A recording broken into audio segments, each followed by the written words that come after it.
Good evening and welcome to Chasing the Facts. I'm your host, Sam Chase, and today is December 29th, 2022. This will be the last taped show of the year. So, with us this evening is Mr. Chris Lavallee. Did I pronounce that correctly? Yes, you did. Thank you very much. And Chris is a town meeting representative, and we're going to talk a little bit about zoning this evening. So, Chris, why don't you introduce yourself to the audience, and then we'll get into the discussion. Sure. My name is Chris Lavallee. I'm the Precinct 10 town meeting rep, or one of them.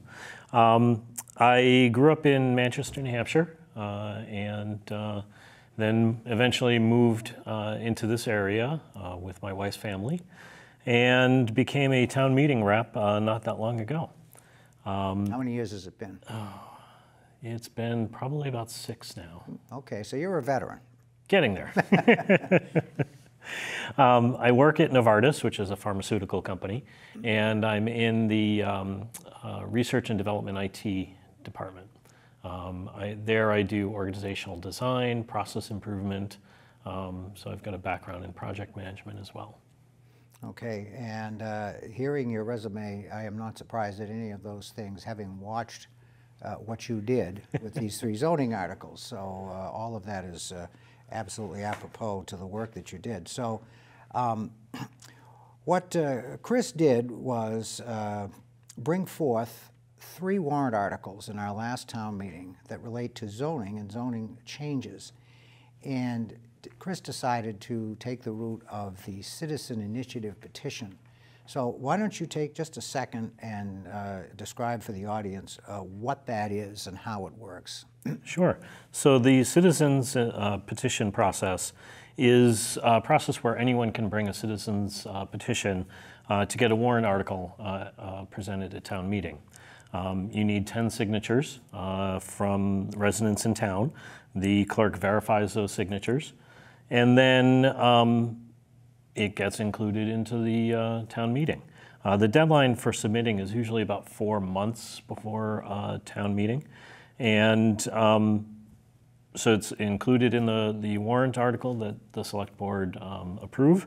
And it also required me to present the articles to the various boards in town, mainly to the select board. But because these were zoning articles, I also presented them to the planning board and finance committee as well, to see, get their input, get their feedback, and to ultimately have those boards vote for or against recommendation. Yeah, correct. All 3 of those boards have to present a recommendation to town meeting, so that's certainly part of the process. And in this particular case, it was a fairly lengthy process. So why did you feel it necessary to bring these particular zoning articles before the town meeting and in the manner you did? And perhaps when you answer that question, you can talk just a little bit about what the essence of those articles is. Sure. Well, a few years ago at town meeting, the planning board brought forward an overlay proposal to address some of e-commerce and distribution centers. But ultimately, that ended up failing at town meeting. Most of the town meeting reps, including myself, felt it was too broad. It included too much and allowed the facilities to be too large in town.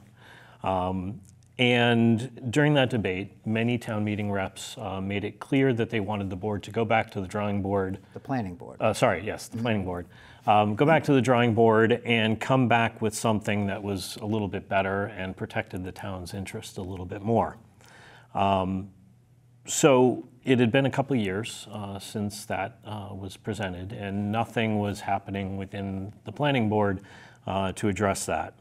And since then, 2 projects were being proposed to the planning board for distribution center warehouses in town. And so I, with some other residents who were concerned with these 2 projects being proposed, came together and talked about what we could do. In addition to speaking out against these 2 large projects, we decided that we needed to take matters into our own hands and present something that might protect ourselves in town in the future.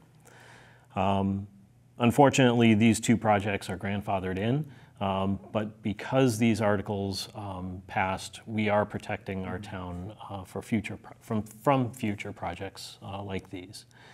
And essentially, the first article redefines what we consider a warehouse in town. The old definition has been around for many, many years and doesn't take into account many of the changes that have happened in the industry since that definition was written. And so it was too broad. This would be basically the distribution or logistics supply industry that Correct. you're talking about. Yeah. Okay. All of that was included in the definition of our definition of a warehouse at the time. And so I felt that it allowed too much in town. And the size was not addressed as part of that either. So the first article redefined what a warehouse was, and it really redefined it in terms of the storage of goods and services as opposed to the distribution of them. It added a definition, the second article added a definition for distribution centers and fulfillment centers. And it defined it in terms of the various sizes, small, medium, and large. And then the third article that we presented changed the usage table to allow warehouses wherever they had been in town already. But it changed the usage table for distribution centers and fulfillment centers. And Let me stop you 1 minute. Sure. Explain to the audience, if you will, the difference between a traditional warehouse versus what we now see and now call, for lack of a better term, a 24/7 distribution center. Sure. Just illuminate us Yeah. on that a little bit. So there are really no clear definitions in the industry yet because things are still evolving. But essentially, a warehouse primarily is used primarily for storage of goods and services that can be distributed to retail outlets and mainly for wholesale or for retail from the company itself. A distribution center, the primary function of a distribution center or a fulfillment center is to get the goods and services from that location to the residents in town or to other fulfillment centers that in a spider-like network. And so those are the types of things you see Amazon or Chewy.com. Those online retailers have fulfillment centers and distribution centers. And generally, they're quite large. Yes. And larger than the traditional storage type warehouse. Yes. So just to recap for a second, so before you proposed the article changes, the original zoning made no distinction between a traditional warehouse and what we now call fulfillment centers. And certainly, in my opinion anyway, needed, and obviously the opinion of the town meeting reps because they passed it, needed to be updated because those fulfillment centers have been around for at least 15 years. Correct. And so our zoning, I think you could correctly say that our zoning was behind the times. Is that a fair characterization? Significantly behind Okay. the times. Okay, so continue, please. Yeah, so so what we did is we allowed those, we allowed some level of distribution centers in the small and medium categories. We defined small to be under 20,000 square feet, medium to be between 20,000 and 75,000, and then the large, anything above 75,000. And we said the small and medium could be in the industrial zones, and the medium can also be in the commercial zones. But the large ones are too big for our town. And so the proposal was to not allow them in any zone in town. And that's what ended up. And what was the top end square footage, the limitation? Was it 75,000? 75. Okay, Yeah. that's I remember that correctly then, yeah. Yeah. And I did some research and found that Don't sell yourself short. You did quite a bit of research. thank you. Found that the distribution centers in the areas really vary from some are even 200,000 square feet, all the way up to 1 million square feet. Depends on if they serve a regional area or a more localized area. And what I found is that a lot of these companies like Amazon and Chewy are really trying to drive the automation to get their facilities smaller and smaller. And so we wanted to make sure that it protected us from projects now and in the future. So that's why, even though some of the more common distribution centers that you're seeing are around 125 to 150, 175,000 square feet, we wanted to bring that down a bit to protect us from future automation improvements and things like that, where Amazon could significantly shrink their footprint size. I think that's a very good assumption that that's going to happen. Yes. That's generally the way these things progress. So, Yeah. Yeah. Yep. So that's good. So as I understand it, the main body of research that you focused on was from the town of Acton. Is that correct? Initially, yes. We took the first draft that we did from the Acton bylaws. We took a look because they're a similar sized town as ours, similar goals. And so we looked at their bylaws and took the definitions of warehouse and distribution center from them, even though that they're allowing some of these in their town. We didn't take the use table from them, but we took the definitions as the first pass. And in presenting these to some of the residents and the boards, we realized that the language was not as clear as it could be. So I did some more research and found another area, I believe it was Prince William County in New York, that had very clear definitions. So we pulled in some of that language and then also made some changes from the original that we presented. The original distribution center definition was for a single size. It was generic for all sizes. And at the suggestion of some other folks, we broke it up into sizes to make it a little bit more flexible for the future if we need to be. So we can just change one or the other and not have to change the whole definition. So we added that change as well. And I recall, this is actually quite a lengthy process, and I recall you meeting with the planning board several times throughout this process.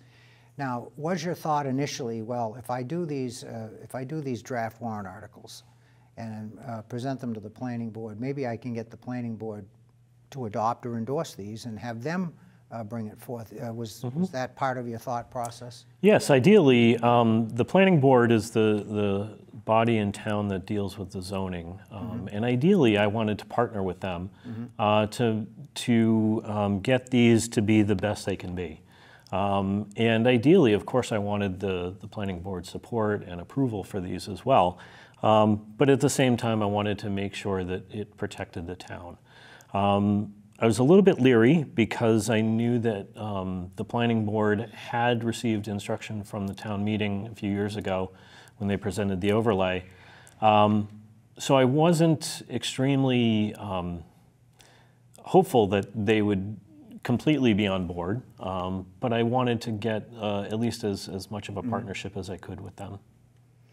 But how much did your articles deviate from what was done a couple of years prior in town meeting? Pretty significant. Right. Yeah. So a couple of years ago, it really allowed more than these do. It actually would have allowed the two projects that are happening right now, whereas my articles probably would have not allowed them in town. Right. So just to go backwards a little bit, just to be clear for the audience, and you've already stated this, but I'll restate it. The fact that we have these warrant articles, they have been accepted by the town meeting, and they actually will not become operative until such time as they are approved by the Attorney General's office, but don't anticipate any difficulty there, okay? No. And so that is the process that is followed. So pick it up from there. So you've got the articles, you're before the planning board, and I remember, I think I watched most of the meetings. I think I saw you at least 4 or 5 times. Yep. Probably more. Okay. I think it was probably about 6, 6, 7, okay. maybe. And I watched you go through that process, and you would talk to the planning board, they would suggest changes, and you pretty much would incorporate those changes and then come back, and that was part of that process. And did you, during that process, did you feel that, and there was some resistance from planning board members, did you feel that you were winning anybody over, or you were getting any closer to their ultimate approval, or how did that work? No, I think that the folks who thought this was a good idea from the very beginning, I think were supportive from the beginning. They stayed with that. Yeah. I don't think I won anyone over either Okay. way. Don't think I changed anyone's minds. I didn't incorporate all of their suggestions and ideas. I remember the first public hearing on these articles. Quite a few citizens came out and spoke either in favor or for, and also provided a lot of suggestions. So after that first public hearing, I took all of the suggestions, incorporated some, didn't incorporate others, but the ones that I didn't incorporate, I kept track of and made sure to state the reasons why I was not incorporating it. For some of them, the ideas were counter to what we were trying to do in protecting the town. We really wanted to stick with not allowing any of those large in town. But there were some suggestions that we do allow that. And since that went against the spirit of what we were trying to do, I didn't include it. After that first public hearing meeting, I made sure to reach out to every person who did provide comments and suggestions, either from the board or the public, to let them know which ones I was including, which ones I was not including, and why. I wanted to make sure that they felt a part of the process as well. From what I could see, and again, my perspective was largely gained just by watching you on TV and before the boards and so forth, and I just got the impression that I don't think I've been part of this process for 25 years, and I don't think I've ever seen anybody approach anything as thoroughly as you did, and with such an accommodating spirit. I mean, you were willing to listen to everybody. I mean, even if it went contrary to, you know, the objective that you were trying to achieve. And it was I felt, a very collaborative process from that standpoint, and you seemed to be very comfortable with that, which was good. Yep. As the thing progressed, did you feel that you were getting an increasing level of support from the community in general? Yes, and there was a reason for that. I, along with a number of other citizens who are helping on this effort as well, made sure to do as much outreach as we possibly could. We sent letters and emails to all of the town reps. We put a number of posts out on Facebook and other social media areas. For the folks who were part of our online citizens petition that we were doing for these two projects in town, we made sure to keep them updated. I knew that in order for this to be successful, folks in the community needed to be aware of it and be supportive of it, and make sure that they contacted their town meeting reps too to support it. So we did a significant amount of outreach. Georgie Mueller, who's a resident on River Neck Road, was a big part of the effort. A number of other citizens across town who are concerned about these projects also made sure that they were a part of this effort as well. Talk to neighbors, talk to people in town at different events, and just explained what these articles were and what we were trying to do, and made sure that people were aware and supported it. Now, something very interesting happened at town meeting, and at the time I was trying to remember if I'd ever seen it before, and then since I've thought about it a few times, and of course my memory isn't perfect, maybe it has, but I can't ever remember a time when we had 3 zoning articles, and then there was an effort to try to combine them into one, and I thought that was actually quite strange, because when I looked at those three, and I think most of my audience knows I am on the Finance Committee, so I did get an advanced look at these things, and did have to take a look at them from that standpoint as to whether or not we were going to make a recommendation to the town meeting for their passage. I mean, I obviously understood that the impetus for this was probably that large project on River Neck. But when I looked at those zoning articles, except for the last one, I said, forget about that. Zoning article number 1, whether that project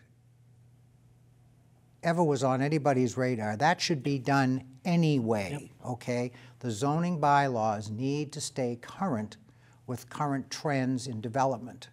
And we were way behind the 8 ball. I mean, this is just my perspective. This is the way I looked at it. So regardless, that has to, and I felt very strongly that those articles should not be combined, because I felt that was a standalone issue.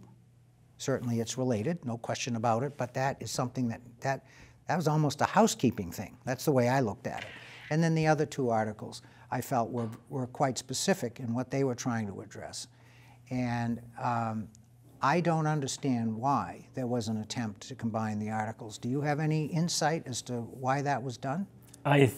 Looking back at many of the town meetings that I've been to, I had a feeling that it was an effort to make it easier to kill. To defeat it? To defeat it. Okay, yep. all right, all right. I see that. All right.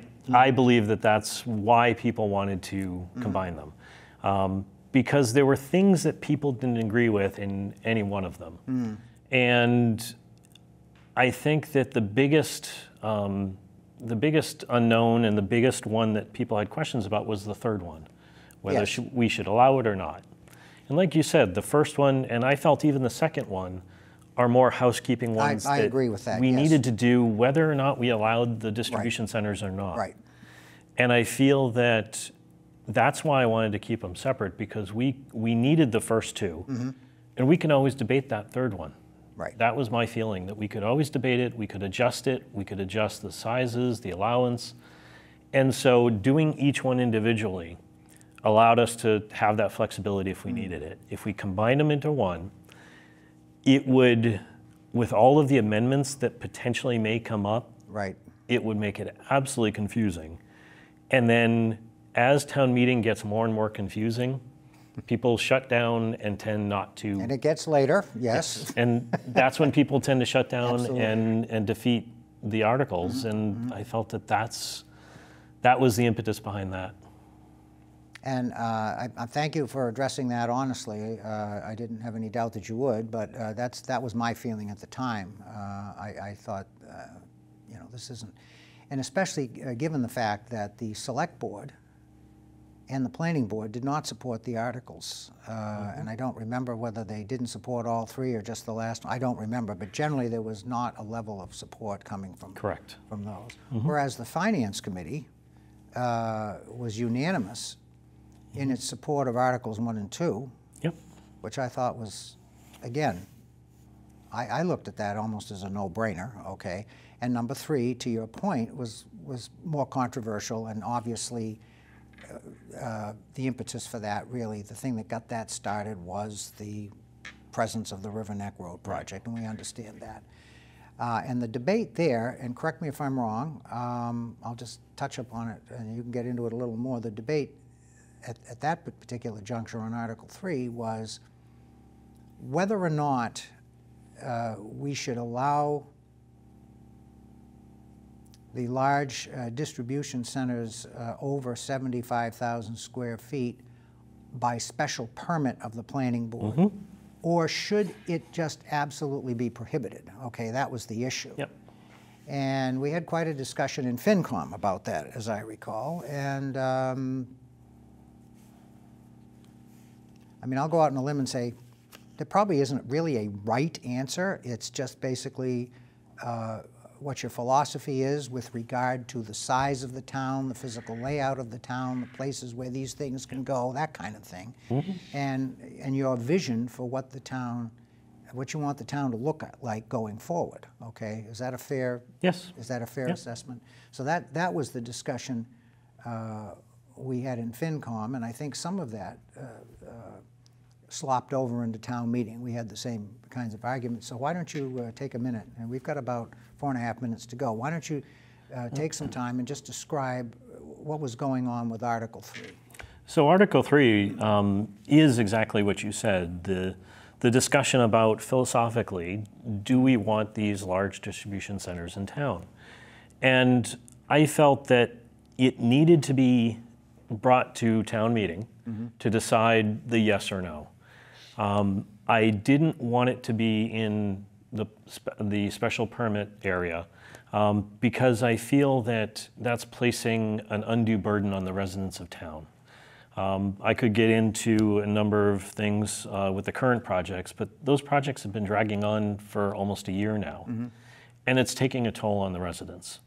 And so by bringing this forward to town meeting, I felt that it could be a town meeting voice to say, yes, we want these in town, or no, we don't want these in town. And I feel that the way the vote went, it was a pretty strong signal that to the planning board and to other developers in town that we don't want these large distribution centers and warehouses in town. The vote was fairly lopsided, as I recall. Yes. I should have looked up the numbers before I came, and I didn't. But I remember that it wasn't close. We'll just leave it at that. It needed 2/3 vote, and it definitely got above. And we got more than the 2/3. Yes.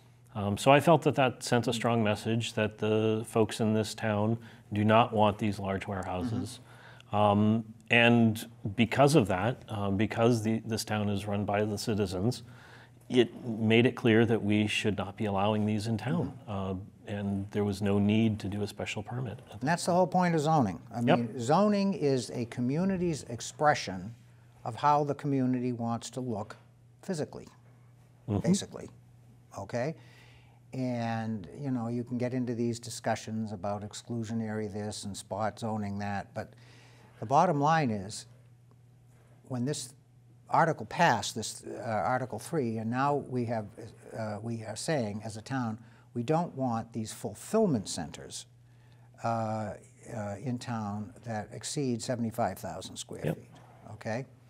Doesn't say we don't want fulfillment centers. And to Chris's point earlier, as time goes on, it is very likely that the new models for these fulfillment centers will actually have smaller footprints. Correct. One can hope, and I think, you know, I mean, I think having been in the logistics industry for many years, that definitely is the progression, because it's a cost thing, among other things, okay? So you're always seeking to minimize your cost of doing business, and with the automation and so on and so forth. So it was just amazing to me that you were able to get this done. And I think I said before we went on the air, I said to Chris, I was a town meeting rep for 25 years, and most citizen petition articles, it's usually just one. You don't have one person trying to get 3 articles passed. One person brings forth an article, and they usually fail. Once in a while, you'll get one that gets through. They usually fail. But this is a situation where we had 3 articles brought by a citizen, Chris Lavallee, got them through, went through the process, painstakingly did a tremendous amount of investigation and research. And as us old folks like to say, you dotted the I's and crossed the T's in spades. And you made an excellent presentation at all the boards that you represented yourself to. Thank you. And also town meetings. So in my humble opinion, not that anybody cares, I say the 15 people who watch the show, maybe they care, but I think you have done the town a tremendous service. And a lot of folks in this town, once they realize what has happened here, I think they will be forever grateful. And you know what, folks? If the philosophy changes, the zoning can change. Somebody can bring a request to change the bylaw to allow these things. So it's not that it is cast in stone, but this is how we want the town to appear now for the foreseeable future. Chris, thank you for being on and giving us the explanation, and hopefully we'll have you on again sometime.